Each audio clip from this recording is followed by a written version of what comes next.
नमस्कार दोस्तों, कैसे हैं आप सभी लोग। उम्मीद करता हूँ आप सभी लोग जहाँ पर भी होंगे बढ़िया होंगे और स्वस्थ होंगे। Class 10th chapter number 2 pair of linear equation in two variable का आज हम फिर से रिवीजन करेंगे। ठीक ना। रिवीजन का हमारा ये दूसरा लेक्चर है और ऐसे मोस्ट इम्पोर्टेंट हम आपको क्वेश्चन समझा रहे हैं जो कि अधिकतर चांस है कि बोर्ड एग्जाम में पूछ ले। ठीक ना। अगर पूछ लेगा तो आपको 4 नंबर या 5 नंबर बहुत ही आराम से मिल जाएगा एक क्वेश्चन पे। ठीक ना। अगर ऐसे 2 क्वेश्चन पूछ ले, 3 क्वेश्चन पूछ ले इस चैप्टर से तो आपको समझ लीजिए 10 नंबर तो बड़े आराम से मिल जाएगा। ठीक ना। लेकिन अगर आप ध्यान से देखेंगे समझेंगे तब मिलेगा, वैसे नहीं मिल जाएगा। ठीक ना। और एक चीज मैं आपको और बता रहा हूं, जितने भी क्वेश्चन हम आपको एनालिसिस करा रहे हैं, समझा रहे हैं, रिवीजन करवा रहे हैं, सारे के सारे क्वेश्चन जो हैं वो पुराने हैं। ठीक ना। जैसे कि 2018 का हो गया, 2019 का, 2020 का, 21 का हो गया, इस टाइप के क्वेश्चन हम आपको समझा रहे हैं। ठीक ना। क्या होता है ना, ऐसे क्वेश्चन जो होते हैं वो उनका अधिक चांस होता है कि वो बोर्ड एग्जाम में पूछ ले। ठीक ना।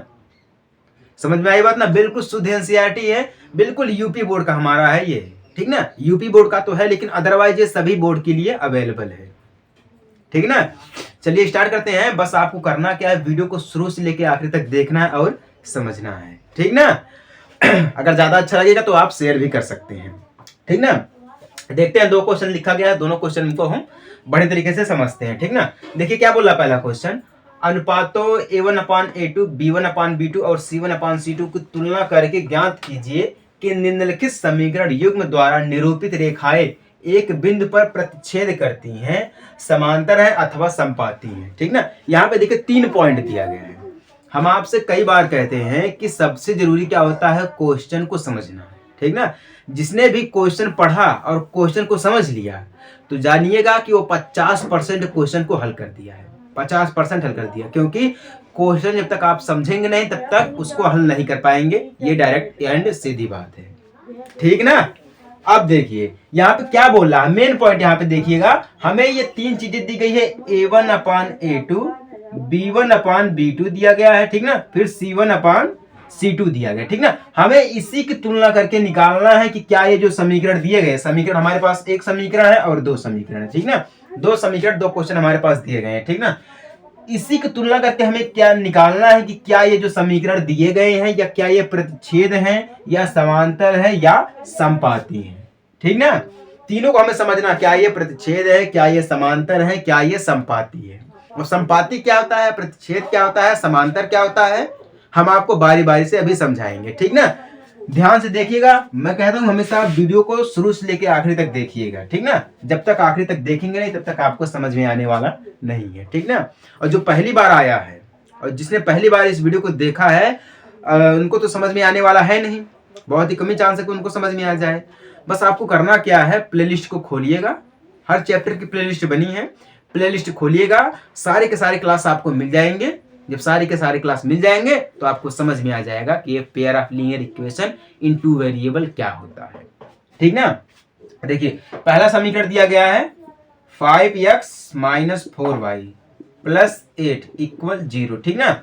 और दूसरा क्या दिया गया है 7x + 6y - 9 = 0। यहाँ पे देखिए ये एक क्वेश्चन है। ठीक ना। ये 2 क्वेश्चन है। हमेशा मैं आपको कहता हूं जब 2 समीकरण दिए हो, क्वेश्चन में जब 2 समीकरण दिए हो तो हम मानते हैं A1x + B1y + C1। ठीक ना। फिर दूसरा समीकरण A2x + B2y + C2। ठीक ना। जब 2 समीकरण दिए हो तो ऐसे हम इसको मानते हैं और ये क्या होता हमारा है, फॉर्मूला होता है। समझ में आई बात ना। चलिए थोड़ा सा हम आपको इंट्रोडक्शन इसका दे देते हैं, प्रतिच्छेद का, समांतर का और समपाती का। ठीक ना। यहाँ पे देखिए हम क्या होता है A1/A2 इक्वल, ठीक ना, B1/B2, ठीक ना, इक्वल C1/C2।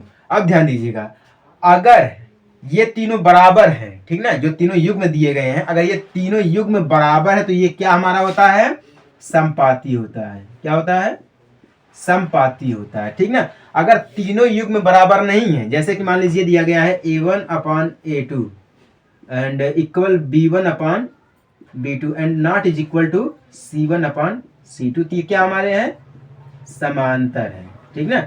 अगर 2 युग्म बराबर है और एक युग्म बराबर नहीं है तो वो क्या होता है, समांतर होता है, ठीक ना। और प्रतिच्छेद क्या होता है, a1/a2 not is equal to b1/b2, बस इतना ही होता है, ठीक ना। तो ये क्या हमारी हो जाती है, प्रतिच्छेद हो जाती है, ठीक ना। तो पहला युग्म और दूसरा युग्म अगर बराबर नहीं है दोनों के, ठीक ना, तो वह क्या होता है, हमारा प्रतिच्छेद होता है, ठीक ना। अभी इसको हम बिल्कुल डिस्कस करके बढ़िया तरीके से समझाएंगे, ठीक ना, बढ़िया तरीके से समझाएंगे, बस ध्यान से देखिएगा। हम इसको मान लेते हैं इक्वेशन 1, ठीक ना, इसको मान लेते हैं इक्वेशन 2। दो समीकरण हमारे पास है, ठीक ना, पहले वाला हल हो रहा है, दो समीकरण हम इसको मान लेते हैं, ठीक ना। तो अब हम इसको रखते हैं, तो ये हमारा a1 ये फॉर्मूला है, ठीक ना, फॉर्मूला हमारा ये है, इसको हम सेट करते हैं। तो a1 हमारा क्या दिया गया है, 5 है, b1 क्या दिया गया है, -4 है, c1 क्या दिया गया है, 8, ठीक ना। अब दूसरे समीकरण की बात कर लेते हैं। दूसरा समीकरण a2 क्या दिया गया है, 7 दिया गया है, b2 क्या दिया गया है, 6 दिया गया है, c2 क्या दिया गया है, -9 दिया गया है, ठीक ना। क्योंकि देखिए ये a1 b1 और c1, तो ये हमारा है a1 b1 c1, ठीक ना, a2 b2 c2 इस प्रकार से होता है और हम इसको ऐसे सेट करते हैं, ठीक ना। समझ में आ गई बात ना। अब देखिए तुलना हमें किससे करनी है, तुलना हमें करनी है a1/a2 b1/b2 एंड c1/c2 से हमें क्या करनी है, इसकी तुलना करनी है, ठीक ना।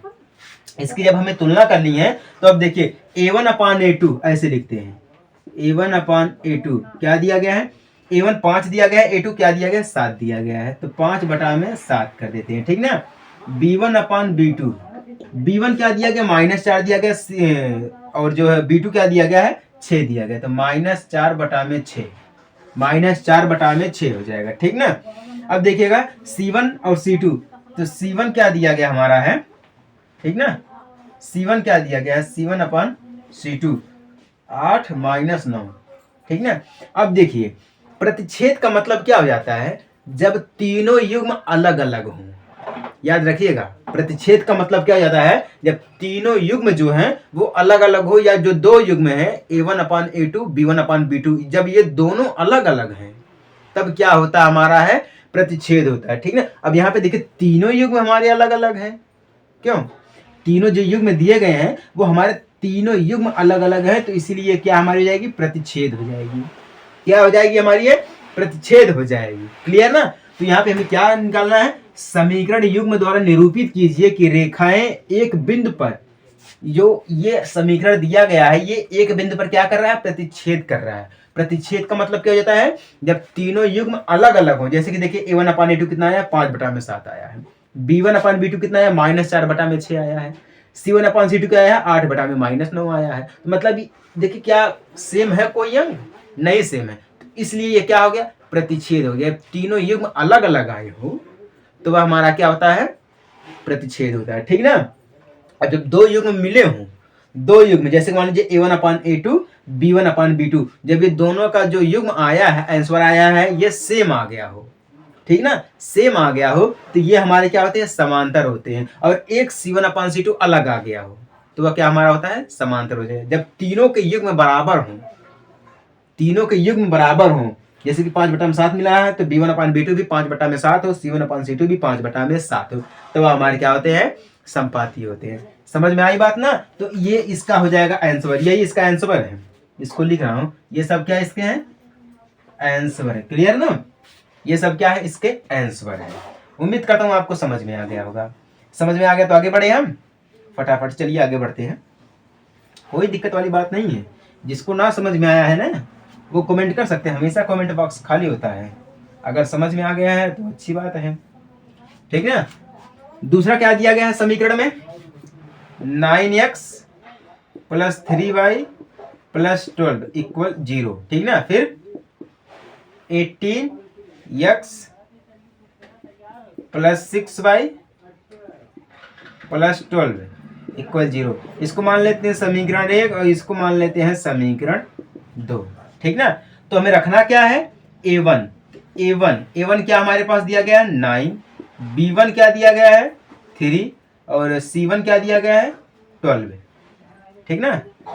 a2 क्या दिया गया है, 18, b2 क्या दिया गया है, 6, और C2 क्या दिया गया है 24 दिया गया है। ठीक ना, रखना किस में है A1/A2, तुलना इसी की करनी है। तो A1 कितना दिया गया है 9/18, यानी कि A1 9 और A2 18। ठीक ना, इसको काट देंगे 9 कम 9 9 दूना 18, तो 1/2 हो जाएगा। ठीक ना, B1/B2 क्या है B1/B2, तो B1 क्या दिया गया 3 दिया गया है, B2 क्या दिया गया 6 दिया गया है। 3 कम 3 3 दूना 6, यानी कि 1/2 आ गया। C1/C2, C1 कितना दिया गया है 12 दिया गया, C2 24 दिया गया है। ठीक है, 12 कम 12 12 दूना 24, 1/2। अब ध्यान दीजिएगा A1/A2, A1/A2 equal B1/B2 equal C1/C2। अब देखिए तीनों जो युग्म है वो क्या है बराबर है। A1/A2 1/2, B1/B2 1/2, C1/C2 1/2। तो क्या है जब ये तीनों बराबर मिल जाते हैं तो क्या हमारा होता है संपाती होता है। क्या होता है संपाती हो जाता है जब तीनों युग्म बराबर हो। इसमें क्या था हमारा A1/A2 not is equal to B1/B2। ठीक ना, पहले वाले में था जब प्रतिच्छेद किए थे तब ये था हमारा A1/A2 not is equal to B1/B2, तब ये हमारा होता है प्रतिच्छेद। अब ये हमारा क्या आया है संपाती आया, दूसरा क्या आया है संपाती आया, क्योंकि तीनों के तीनों युग्म जो है वो क्या है बराबर है। समझ में आई आप सभी लोगों को? समझ में आ गया तो अच्छी बात है, नहीं समझ में आई तो कोई दिक्कत वाली बात नहीं है। आगे और भी हम आपको समझाएंगे भी, बस ध्यान से देखिएगा आप सभी लोग। मेन चीज देखिए मैथमेटिक्स का मेन चीज होता है फॉर्मूला। अगर फॉर्मूला आपको पता है, ठीक ना, बहुत लोगों को क्या होता है ना फॉर्मूला पता होता है लेकिन सेट नहीं कर पाते हैं। तो मेन चीज होता है फॉर्मूला सेट करना। फॉर्मूला आपको पता है तो फॉर्मूला सेट करना भी तो आना चाहिए, है कि नहीं है? हमें फॉर्मूला पता है, मान लीजिए सपोज दैट, मान लीजिए कोई क्वेश्चन हमें दिया गया, मान लीजिए यही क्वेश्चन हमें दिया गया है, ठीक ना, ये क्वेश्चन हमें पता है, ठीक ना, क्या दिया गया है, फॉर्मूला भी हमें पता है, लेकिन हम कैसे इसको रखेंगे? बहुत लोग इसी में कंफ्यूज हो जाते हैं, फॉर्मूला सेट नहीं कर पाते हैं, फॉर्मूला पता होने के बावजूद भी, ठीक ना। तो हम आपको सब कुछ समझाते हैं, फॉर्मूला सेट करना भी समझाते हैं और फॉर्मूला जो है याद करना भी समझाते हैं, ठीक ना। और कितना भी बड़ा क्वेश्चन क्यों ना हो, हम आपको बिल्कुल आसान भाषा में समझा देते हैं। समझ में आई बात ना? चलिए दूसरा क्वेश्चन देख लेते हैं। दूसरा क्या बोल रहा है, P के किन मानों के लिए निम्न समीकरणों के युग्म का एक अद्वितीय हल है?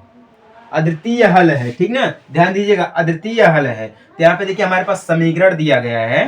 पहला इसको हल करते हैं, 4x plus py plus 8 equal 0, ठीक ना, इसको मान लेते हैं समीकरण नंबर 1।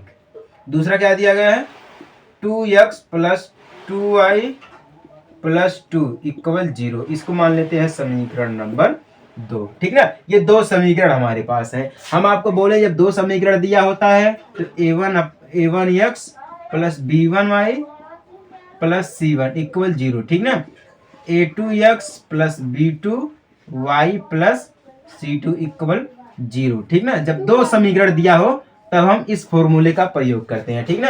और प्रतिच्छेद क्या होता है, समांतर क्या होता है और संपाती क्या होता है हम आपको समझा चुके हैं, ठीक ना। तो a1 हमारा क्या है, a1 इक्वल 4 है, b1 क्या है p दिया गया है एंड c1 क्या दिया गया है 8 दिया गया है, ठीक ना।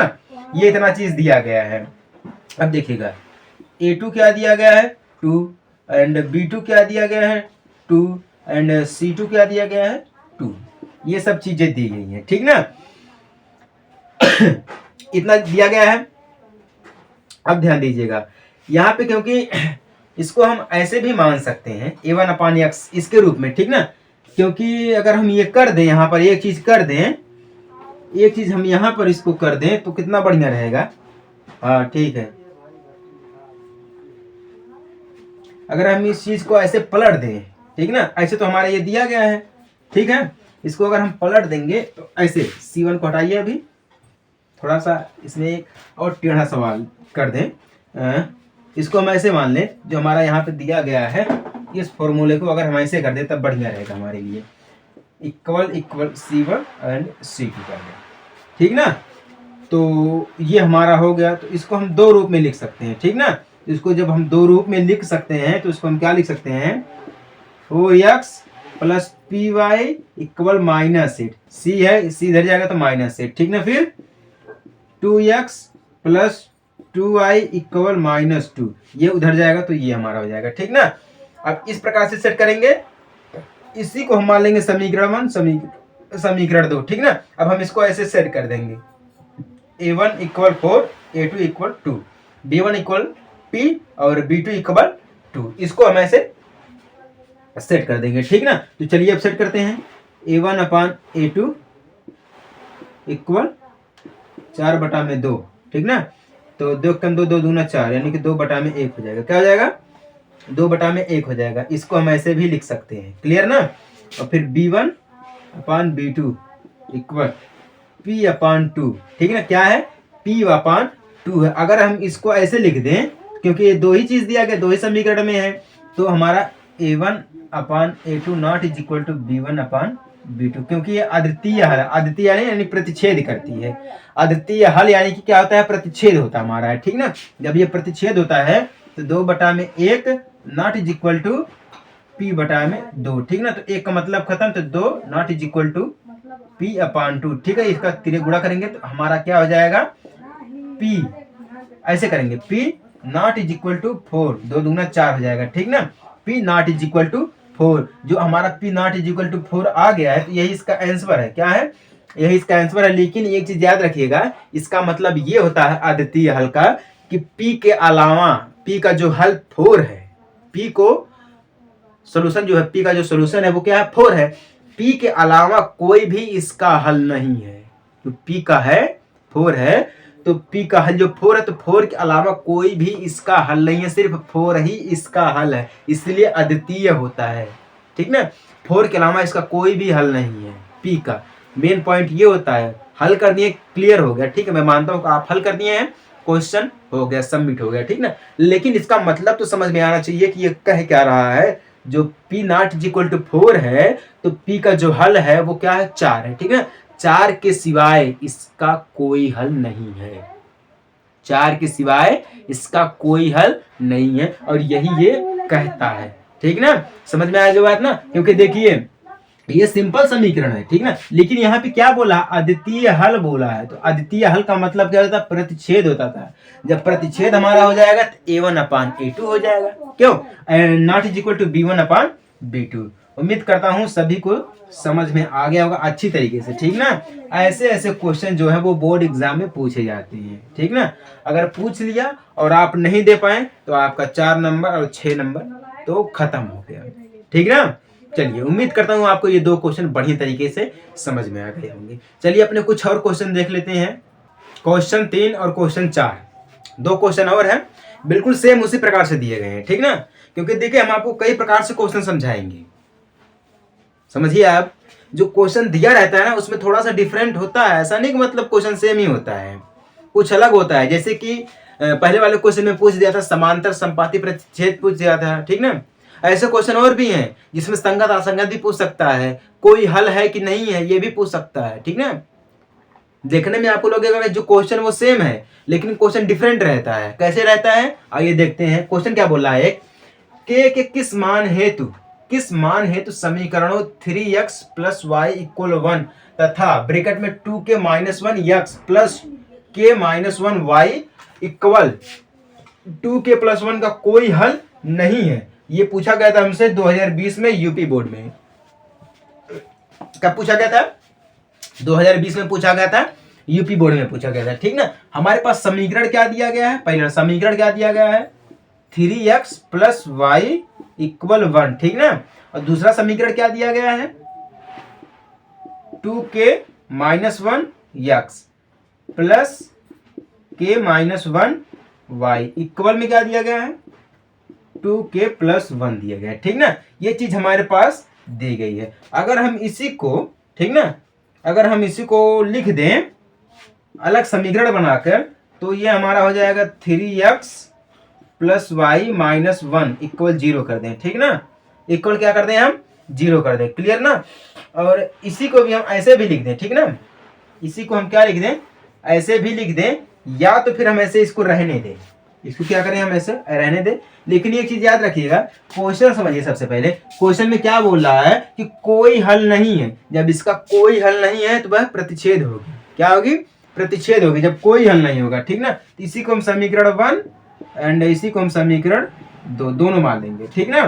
तब हम इसका मान रख देंगे a1 equal 3 and b1 equal y, सिर्फ क्या है y है, तो y की जगह पे हम क्या रख देंगे b1 की, ठीक ना। y की जगह पे हम क्या रख देंगे, y रख देंगे, ठीक ना। ऐसे हम मान लेते हैं 1 रख देंगे y की जगह पे, ठीक ना। फिर c1 की जगह पे 1 रख देते हैं, फिर a2 की जगह पे, अब a2 हमारा इतना दिया गया तो हम क्या रखेंगे 2k-1, ठीक ना। b2 इतना दिया गया है तो हम क्या रखेंगे k-1, ठीक ना। एंड c2 इतना दिया गया है तो हम क्या रखेंगे 2k+1 दिया गया है, ठीक ना। क्या दिया गया है, +1 दिया गया है। तो हम रखेंगे, जब कोई हल नहीं होता है तो वह क्या होता है, प्रतिच्छेद होता है, ठीक ना। जब प्रतिच्छेद होता है तो क्या होता है a1/a2 not is equal to b1/b2, ये होता है प्रतिच्छेद का सिंबल, यानी कि इसका फॉर्मूला होता है, ठीक ना। तो a1 क्या दिया गया हमारे पास है 3, ठीक ना। b1 क्या दिया, a1 क्या दिया गया, फिर a2 क्या दिया गया है 2k-1, ठीक ना। फिर बराबर ऐसे हम कर देते हैं, इसको ऐसे मान लेते हैं बराबर के रूप में, ठीक ना। ऐसे मान लेते हैं इसको बराबर के रूप में, पहले सबको हम बराबर कर देते हैं। क्या कर देते हैं, सबको हम बराबर कर देते हैं, क्योंकि ये पूछा है ना कोई हल नहीं, तो कोई हल नहीं है तो प्रतिच्छेद होता है, ठीक ना। तो हम इसको सबसे पहले बराबर में मान लेते हैं। फिर b1 क्या दिया गया 1, फिर b2 क्या दिया गया है k-1, ठीक ना। इसका कोई हल नहीं है तो नॉट इज इक्वल कर देते हैं, हम ऐसे मान लेते हैं कि नॉट इज इक्वल, ठीक ना। फिर c1 c2 तो 1/2k+1 ऐसे हम मान लेते हैं, ठीक ना। क्या मान लेते हैं हम, ऐसे मान लेते हैं। अब याद रखिएगा यहाँ पे देखिए ये दोनों चीजें क्या दी गई हैं 3/21 इक्वल 1/k-1, ये क्या है आपस में क्या है, ये बराबर है, ठीक ना। अब जब ये बराबर है तो 1/k-1 not is equal to 1/2k+1, ठीक ना। अब देखिए यहाँ पर मेन चीज यहाँ पर देखिएगा, जो 1/k-1 है ये एक प्रकार से क्या है, यहाँ पर बराबर है और यहाँ पर क्या है बराबर नहीं है। क्या है, एक बार बराबर भी है और एक बार बराबर नहीं है, ध्यान दीजिएगा, क्योंकि इसके साथ में मिलकर ये बराबर है और इसके साथ में मिलकर ये बराबर नहीं है। तो इसीलिए बोल रहा है कि इसका कोई हल नहीं है। क्या बोल रहा है, इसका कोई हल नहीं है। लेकिन जब इसका कोई हल नहीं है तो इसको हम सेट करेंगे भैया, क्यों, इसको भी तो हम सेट करेंगे, बिना सेट किए तो रहेगा नहीं। तो हम इसको ऐसे सेट करते हैं, इसको हटाते हैं, थोड़ा जगह बनाते हैं, उसके बाद हम इसको सेट करते हैं, ठीक ना। इसको तब हम सेट करते हैं एंड हाँ ठीक है। तो इसके बराबर में हो गया, तो सबसे पहले हम बराबर वाले लिखेंगे 3/2k-1, ठीक ना, बराबर 1/, एक बार b के, हाँ ठीक है k-1, ठीक ना। इसको हम एक बार लिख देते हैं, ठीक ना। इसको जब हम लिख देंगे, क्योंकि वो तो हमारा जो ये बराबर तो है नहीं, जब वो बराबर नहीं है तो हम सिर्फ इतने को ही लेंगे, जितना बराबर है उसी को हम लेंगे, उसी के बराबर में लेंगे। तो इक्वल में करेंगे तो इसका तिरिया गुणा करेंगे, इसका इसमें इसका इसमें, तो हमारे यहाँ पर क्या हो जाएगा 3k-3, क्योंकि 3 कम 3 हो जाएगा और 3 का गुणा k में करेंगे तो 3k हो जाएगा, ठीक ना। इक्वल, क्योंकि बराबर का चिन्ह है तो बराबर लगाएंगे, इसका हम इसमें करेंगे तो 2k-1 इतना हो जाएगा। क्या हो जाएगा 2k-1 हो जाएगा, क्यों, क्योंकि इसका पूरा का गुणा हम 1 में करेंगे तो वही आने वाला है, ठीक ना। तो यहाँ पे हमारा 3 से 3 खत्म, तो क्या बच जाएगा 3k-3 से खत्म, और यहाँ पर इससे खत्म, तो हमारे पास क्या बच गया k इक्वल, यहाँ पे क्या बच गया k, एक घटा देंगे तो 2, क्योंकि देखिए ये 3k है और ये 3 है, तो ये घटेगा तो सिर्फ k ही बचेगा, और यहाँ पे 2k-1 है तो 2k में से 1 को घटाएंगे तो हमारे पास क्या बचेगा, सिर्फ k ही बचेगा ना। अब देखिए 2 में से हम 1 को घटाएंगे तो 1 ही बचेगा ना, तो वही चीज यहाँ पर दिया गया है। जब 2 में से 1 को घटाएंगे हम तो क्या बचेगा, सिर्फ k बचेगा ना, तो k हमारा यहाँ पर दिया गया, इसको हम ऐसे लिख दिए हैं। तो ऐसे मान लीजिए, हाँ 2k ऐसे इक्वल में k मान लेते हैं, या हम k इक्वल 2 मान लेते हैं। क्या मान लेते हैं, k इक्वल 2 मान लेते हैं, क्लियर ना। तो हम यहाँ पे मानेंगे k इक्वल, ऐसे k से k खत्म भी हो जाएगा, ऐसे भी मान सकते हैं 2k हो जाएगा हमारे पास, क्योंकि यहाँ पे क्या दिया गया k के किस मान के लिए, ठीक ना। तो k के किस मान के लिए है, हल नहीं होगा, k के 2 के मान के लिए। जब k की जगह पे हम 2 रखेंगे तो इसका कोई हल नहीं होगा, ठीक ना। 2 के अलावा अदरवाइज हम कोई भी संख्या रख सकते हैं। समझ में आई आप सभी लोगों को। नहीं समझ में कोई दिक्कत वाली बात नहीं है, एक बार हम आपको रिवीजन करवा दे रहे हैं, ठीक ना। यहाँ पे देखिए हमारे पास समीकरण दिया गया है, इसको हम समीकरण 1 मान लेते हैं, ठीक ना। यहाँ से लेके बराबर में यहाँ तक हमारे पास दूसरा समीकरण दिया गया है, जो कि हम इसको लिख लिए, ठीक ना। अब फॉर्मूले के आधार पे हम इसको सेट कर दिए हैं, A1 A2 B1 B2 C1 C2 set कर दिया, क्लियर ना। अब देखिए यहाँ पे क्या बोल रहा है कि इसका जब कोई हल नहीं होगा तो एक को तो खत्म होना पड़ेगा, क्यों, जब कोई हल नहीं है तो एक को खत्म होना पड़ेगा, सीधी सीधी बात है, ठीक ना। यहाँ पे मान लीजिए A1 upon A2 equal B1 upon B2 not is equal to C1 upon C2। जब ये नॉट इज इक्वल टू इसको खत्म होना पड़ेगा तो इसके साथ में आएगा, ठीक ना। A1 upon A2 equal B1 upon B2 के साथ में आना पड़ेगा, क्योंकि ये तो खत्म हो गया, तो ये तो बचा ना, ये तो बचा, ये इसके साथ में आएगा। जब इसके साथ में आएगा तो हम सिर्फ A1 upon A2 equal B1 upon B2 को ही लिखेंगे। तो A1 upon A2 B1 upon B2 को हमने साथ में लिख दिया है, ठीक ना।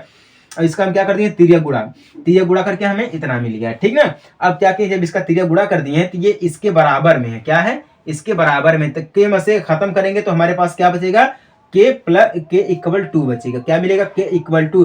तो यहाँ पे बोल रहा है के के किस मान हेतु, के के किस मान हेतु समीकरण का जो हल है, ये जो समीकरण दिया गया है इसका जो हल नहीं होगा, तो के 2 के इक्वल 2 के का मान जब हम 2 रखेंगे तब इस समीकरण का कोई हल नहीं होगा, ठीक ना। इसको हम ऐसे सेट करते हैं। एग्जामिनर जो होता है ना, एग्जामिनर जो होता है वो ऐसे ही क्वेश्चन डालता है और बच्चे जो है कंफ्यूज हो जाते हैं, ठीक ना। है तो बहुत ही सिंपल क्वेश्चन जो हमारा है वो बहुत ही सिंपल है, लेकिन आप समझ नहीं पाते हैं तो आप हो जाते हैं फेल। सीधी सीधी बात हमारी यही है, ठीक ना। क्वेश्चन को समझना सबसे बड़ी बात होती है। जिस किसी ने भी क्वेश्चन को समझा है वो बढ़िया नंबरों से पास हो गया है, ठीक ना। अब देखिए अगला क्वेश्चन क्या बोल रहा है, अनुपातों A1 upon A2 B1 upon B2 और C1 अपान C2 की तुलना कर ज्ञात कीजिए कि निम्नलिखित समीकरण के युग्म संगत है या असंगत है। यहाँ पे देखिए क्या बोला, संगत है या असंगत है, ठीक ना। पहले वाला क्वेश्चन क्या था, प्रतिच्छेद है या समांतर है या संपाती है। तुलना तो उसने भी करनी थी, किससे, A1 upon A2 B1 upon B2 C1 upon C2 से तुलना तो करनी उसने भी थी, लेकिन वहां पे पूछा क्या था, प्रतिच्छेद, संपाती एंड समांतर पूछा था, ठीक ना। लेकिन यहाँ पर क्या पूछा है, संगत पूछा है और असंगत पूछा है, दो चीजें पूछी, ठीक ना। तो हमारे पास दो समीकरण दिया गया, ये पहला समीकरण है और ये हमारा दूसरा समीकरण, क्लियर ना। चलिए अब हम इसको हल करते हैं। तो पहले समीकरण को हल करेंगे, 3x प्लस 2y इक्वल 5, क्या है, इक्वल में 5 दिया गया है, ठीक ना। तो हम इसको ऐसे करेंगे, 3x प्लस 2y 5 है तो इधर -5 हो जाएगा, ठीक ना। इक्वल में 0 कर देते हैं, इसको मान लेते हैं समीकरण 1, ठीक ना। दूसरा क्या दिया गया है, 2x माइनस 3y इक्वल 7 दिया गया है, तो 2x माइनस 3y माइनस 7 इसको हम मान लेते हैं समीकरण नंबर 2 मान लेते हैं। क्या मान लेते हैं इसको हम, समीकरण नंबर 2 मान लेते हैं। अब चलिए इसको हम हल करते हैं। तो A1 क्या दिया गया हमारा है, A1 दिया गया है 2, ठीक ना। B1 क्या दिया गया है, A1 3 दिया गया, सॉरी A1 दिया गया 3, यहाँ पर A1 3 दिया गया है, B1 क्या दिया गया है 2 दिया गया है, C1 क्या दिया गया -5, ठीक ना, -5। A2 क्या दिया गया है 2 दिया गया है, B2 क्या दिया गया है 3 दिया गया है, -3, ठीक ना। C2 क्या दिया गया है -7, क्या दिया गया है -7 दिया गया है, क्लियर ना। चलिए अब इसको हल करते हैं। तो A1 अपान A2 क्या है 3/2, ठीक ना। B1 अपान B2 क्या है 2/-3, क्या है 2/-3। फिर C1 अपान C2 क्या है -5/-7, माइनस से खत्म, तो क्या बच गया 5/7, क्या बच गया 5/7 बच गया। अब ध्यान दीजिएगा यहाँ पे जो C1 अपान C2 दिया गया है ये सबसे अलग है, ठीक ना। क्या है, ये सबसे अलग है। तो यहाँ पे मेन पॉइंट क्या बन रहा है हमारा है, A1 अपान A2 क्या बन रहा है, A1 upon A2 not is equal to B1 upon B2। क्यों, क्योंकि 3/2 नॉट इज इक्वल टू 2/-3, ठीक ना। ये दोनों आपस में बराबर नहीं है, तो ये भी तो नहीं है, ये इसको खत्म करिए, ये सबसे अलग आया 5/7 आया। यहाँ पे देखिए क्या दिया गया है, इसको संगत है कि असंगत है, ठीक ना। जब बराबर नहीं होंगे, A1/A2 not is equal to B1/B2, जब ये दोनों बराबर नहीं होंगे तो क्या होगा, संगत होगा। जब ये बराबर होंगे तो क्या होगा, असंगत होगा। ठीक ना।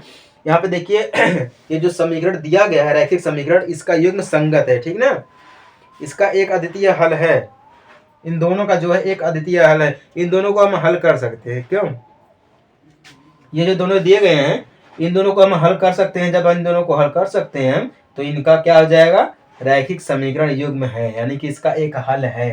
ठीक ना, तो इसका कोई हल नहीं है, 5/7 जो दिया गया है इसका कोई हल नहीं है। ठीक ना, इसीलिए नॉट इज इक्वल टू है। तो क्या हो गया, संगत। जिस किसी का भी हल है, अद्वितीय हल है, जिस किसी का भी समीकरण, मान लीजिए कोई भी समीकरण है, अगर उस समीकरण का कोई हल है तो वह संगत है, और जिसका कोई हल नहीं है वह असंगत है। क्लियर हो गया ना, उम्मीद करता हूँ आपको समझ में आ गया होगा। तो यहाँ पर यही नियम है। ठीक ना, ये दोनों क्या है, संगत है। ठीक ना, क्या है, ये दोनों है संगत है। समझ में आ गई आप सभी लोगों को। ऐसे ऐसे क्वेश्चन जो हैं वो संगत और असंगत के ऊपर पूछ सकते हैं। ठीक ना, संगत और असंगत के ऊपर पूछ सकते हैं। चलिए देखते हैं। और दूसरा क्वेश्चन क्या दिया गया है, 2x - 3y = 8, इसको मान लेते हैं इक्वेशन नंबर 1।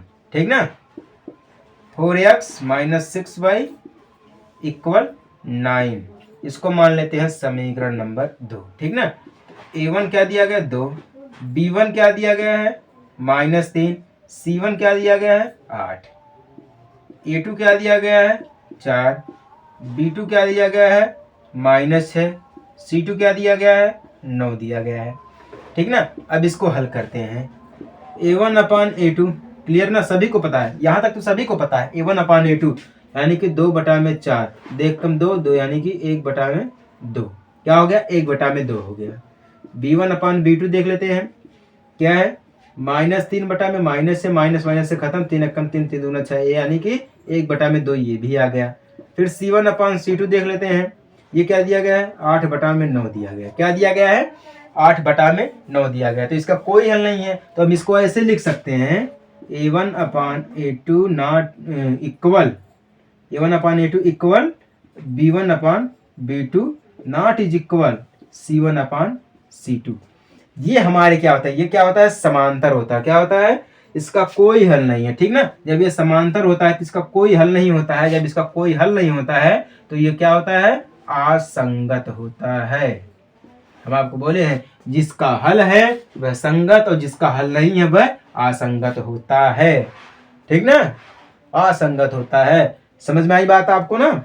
चलिए उम्मीद करता हूँ ये समझ में आ गया होगा। क्योंकि देखिए A1/A2, A1 क्या दिया गया है 1/2, B1/B2 क्या दिया गया 1/2 दिया गया, यानी कि दोनों का जो मान है वो क्या है, वो सेम है। 1/2 इसका भी है और 1/2 उसका भी है। ठीक ना, तो ये C1/C2 क्या दिया है 8/9 दिया गया, इसका कोई हल नहीं है। ठीक ना, तो ये दोनों के बराबर में नहीं है। अगर सपोज दैट मान लेते ये दोनों के बराबर में है, सपोज दैट मान लेते कि ये बराबर में है, तो जब जिसका हल होगा वह संगत होगा और जिसका हल नहीं होगा वह क्या होगा, असंगत होगा। यही हमारा नियम है और यही मैथमेटिक्स में दो चर वाले रैखिक समीकरण का युग्म है, यही बोलता है। जिसका हल है वह संगत और जिसका हल नहीं है वह असंगत है।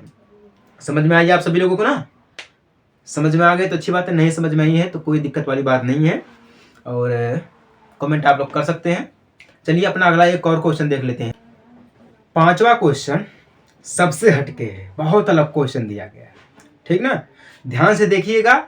इस क्वेश्चन को जो चांस है वो बहुत अधिक है जो कि बोर्ड एग्जाम में पूछ ले। ठीक ना, अगर पूछ लेगा और आप हल नहीं कर पाएंगे तो समझ लीजिए कि आपका 5 नंबर गया। और 5 नंबर बोर्ड एग्जाम में कितना इंपॉर्टेंट होता है ये सभी को पता है। ठीक ना, देखिए क्वेश्चन क्या बोल रहा है, एक आयताकार बाग है, ठीक ना, जिसकी लंबाई चौड़ाई से 4 मीटर अधिक है। क्या बोल रहा है, जिसकी लंबाई जो है वो चौड़ाई से 4 मीटर अधिक है का अर्ध परिमाप, ठीक ना, क्या बोला अर्ध परिमाप 36 मीटर है। बाग की बीमाएं ज्ञात कीजिए। यहाँ पे मोस्ट इंपॉर्टेंट चीज वो ध्यान दीजिएगा। सोल्यूशन में देखिए, सोल्यूशन यहाँ पे देखिए क्या बोल रहा है, लंबाई, यहाँ पे देखिए लंबाई की भी बात की है, चौड़ाई से 4 मीटर अधिक है। ठीक ना, तो मान लेते हैं लंबाई जो है लेट यानी कि माना लंबाई जो इसकी है, लंबाई यक्स है, यक्स मीटर, ठीक ना, चौड़ाई चौड़ाई माना जो है y मीटर, ठीक ना, y मीटर है, ठीक ना, y मीटर तो है लेकिन 4 मीटर अधिक है, क्या बोल रहा है, अधिक भी है, तो y प्लस 4, क्योंकि 4 मीटर अधिक है, ठीक ना, क्या है, 4 मीटर अधिक है, ठीक ना। तो हम ऐसे भी लिख सकते हैं x इक्वल y प्लस 4, ठीक ना, तो x अब ये इधर आएगा तो माइनस वाई इक्वल 4 हो जाएगा, ठीक ना। तो इसको हम समीकरण 1 मान लेते हैं, क्यों, क्योंकि लंबाई बराबर चौड़ाई होता है, ठीक ना, लंबाई बराबर चौड़ाई, क्योंकि यह आयताकार है, ठीक ना, क्या है, आयताकार है। तो अब क्या बोल रहा है, अर्ध परिमाप। अब यहाँ पे देखेंगे हम क्या है, अर्ध परिमाप की बात करते हैं, अर्ध यानी कि आधा, परिमाप, परिमाप यानी कि परिधि, ठीक ना। अर्ध परिमाप कितना दिया गया है, 36 मीटर, कितना दिया गया है, 36 मीटर दिया गया है, ठीक ना। तो हम इसको ऐसे लिख सकते हैं, अर्ध परिमाप है यानी कि आधा है, तो हम इसको लिख सकते हैं आधा यानी कि 1/2, फॉर्मूला था 1/2 गुणे 2, यानी कि फॉर्मूला क्या होता है, जो हमारा आधा है तो उसको हम आधा रहने देते हैं, ठीक ना। फिर लंबाई प्लस चौड़ाई, क्या लिख देते हैं, लंबाई प्लस चौड़ाई, तो लंबाई क्या है, x है, प्लस चौड़ाई क्या है, y है, ठीक ना। इक्वल में कितना दिया गया है, 36 मीटर है, तो 36 मान लेते हैं, क्योंकि अर्ध परिमाप है तो यानी कि आधा हमारा हो जाएगा, आधा यानी कि 1/2, क्या हो जाएगा, 1/2। तो अब हम यहाँ पे देखिए 2 1 कम 2, इससे खत्म हो गया, तो क्या बच गया हमारे पास, x प्लस वाई इक्वल 36 बच गया, क्यों, 36 बच गया। तो हम इसको मान लेते हैं समीकरण नंबर 2, इसको हम क्या मान लेते हैं, समीकरण नंबर 2। ध्यान से देखिएगा, अब देखिए समीकरण नंबर 1 भी हमें मिला है और समीकरण नंबर 2, दो समीकरण हमें मिल गए हैं। तो हम यहाँ पे लिखते हैं समीकरण 1 और समीकरण 2 को जोड़ने पर, दोनों समीकरण को जोड़ देते हैं, तो क्या है, x माइनस वाई इक्वल 4 है, फिर x प्लस वाई इक्वल 36 है, ठीक ना। दोनों को हम जोड़ देते हैं, तो जब जोड़ देंगे तो x क्या हो जाएगा, 2x हो जाएगा, ठीक ना, 2x हो गया। अब यहाँ पे माइनस वाई या प्लस वाई ये खत्म हो गया, तो क्या बच गया हमारे पास, ये 36 में 4 जोड़ेंगे तो 40 हो जाएगा, ठीक ना, 36 में 4 जोड़ेंगे तो 40 हो जाएगा। तो क्या मिला हमें, 2x बराबर 40 मिल गया, तो x बराबर 40/2 मिल गया, तो 20 हमारा ये हो गया। तो x बराबर क्या हमें मिल गया, 20, x बराबर हमें क्या मिल गया है, 20 मिल गया, ठीक है। जब x बराबर हमें 20 मिल गया है, तो जो x का मान है वो समीकरण 1 में रख देते हैं, ठीक ना, समीकरण 1 में रख दें या समीकरण 2 में रख दें, कोई दिक्कत वाली बात नहीं है, लेकिन चलिए कोई बात नहीं है। हम लिखते हैं यहाँ पे x का मान समीकरण 1 में रखने पर, ठीक ना, चलिए रखते हैं। समीकरण 1 क्या है, x माइनस वाई इक्वल 4 दिया गया है, क्यों, इक्वल में 4 दिया गया, तो x का मान 20 माइनस वाई इक्वल 4 रख देते हैं, ठीक ना।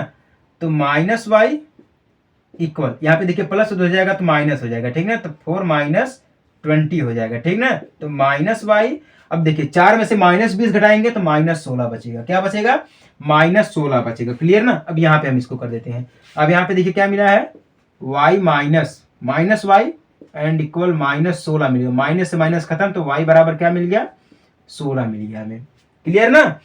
y बराबर क्या मिल गया है, 16 मिल गया है। तो अब देखिए जिसकी लंबाई, तो लंबाई क्या हो गई इसकी है 20 मीटर, क्यों, x हम माने थे, x बराबर कितना मिल गया, 20 मिल गया है, तो लंबाई हमें क्या मिल गई है, 20 मीटर मिल गई है, और चौड़ाई हमने y माना था, तो y हमें क्या मिल गया, 16 मिल गया। तो लंबाई इसकी क्या है, 20 मीटर है, और चौड़ाई क्या इसकी है, 16 मीटर है, ठीक ना। तो यही हो जाएगा आयताकार भाग की जो है लंबाई और चौड़ाई, क्योंकि हमें भाग की बीमाएं ज्ञात करना है, ठीक ना। बीमा क्या होती है, जो बीम होती है वही होती है लंबाई और चौड़ाई, दोनों ही होती है, क्यों, दो ही चीज होती है ना। आयताकार हम बनाते हैं तो आयताकार हम ऐसे ही बनाते हैं ना, आयताकार ऐसे ही बनाते हैं ना। तो ये हमारी मान लीजिए लंबाई हो गई l, और ये मान लीजिए हमारी चौड़ाई हो गई h, क्यों, चौड़ाई हो गई h मान लीजिए,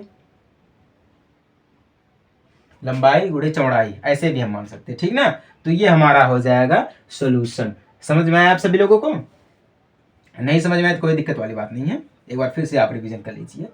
यहाँ पे देखिए क्या दिया गया है, एक आयताकार बाग दिया गया है, ठीक ना, आयताकार बाग, आयताकार बाग हो गया जिसकी लंबाई चौड़ाई से 4 मीटर अधिक है, तो लंबाई x मान लेते हैं, चौड़ाई मान लेते हैं y, ठीक ना। तो y प्लस 4 क्योंकि 4 मीटर अधिक है, ठीक ना। का अर्ध परिमाप 36 दिया गया है, तो अर्ध परिमाप ले लेते हैं, कितना 36 दिया गया है, ठीक ना।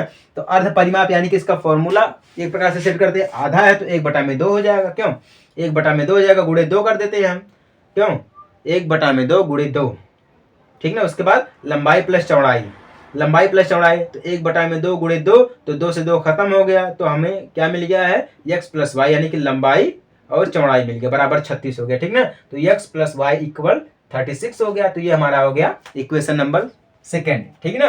तो इक्वेशन 1 एंड इक्वेशन 2 को ऐड करने पर, यानी कि जोड़ने पर, जब दोनों को जोड़ेंगे तो 2x इक्वल 40 मिल जाएगा, तो 2x इक्वल 40, x बराबर जो हमारा है 14/2, 40/2 हो जाएगा, तो x बराबर 20 हो जाएगा, x बराबर 20 यानी कि 20 हो जाएगा।